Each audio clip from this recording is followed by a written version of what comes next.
for myself, the last Winter Classic was so much fun to see you back in the pipes, and you're going to get back out there this year, and you got to be pretty excited again. I am. I'm looking forward to it. You know, the last time I hadn't put pads on for 17 years.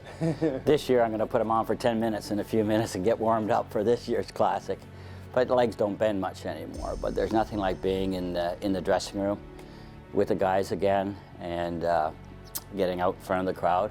You played for the Marlies, and then you were drafted by the Maple Leafs. And you know, what did it mean for you to you know, actually play for the hometown Maple Leafs as a kid?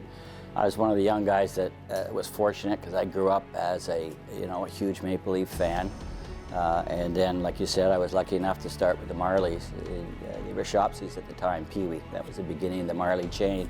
So as a 12-year-old all the way up, I practiced in Maple Leaf Gardens every Saturday morning, and then we'd hang around and get the autographs from the Leafs, and then all those guys in their trench coats and fedoras, and it was a pretty lucky experience for me. And then when I got drafted, Johnny Bauer called me to tell me I was drafted, and I remember saying to my dad too, I was so excited because they only had Doug Wilson and Doug Favell, and I said, geez, I'll be the #1 goalie next year. No confidence, but right?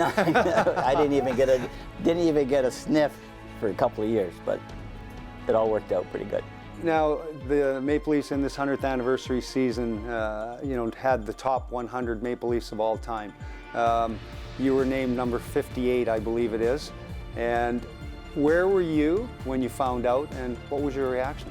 Well, I was hoping I would be in there somewhere, which that worked out. My wife sent me a text. I think I was up visiting my dad at the home in Barrie, and I got the call, or the text, and yeah. It felt good.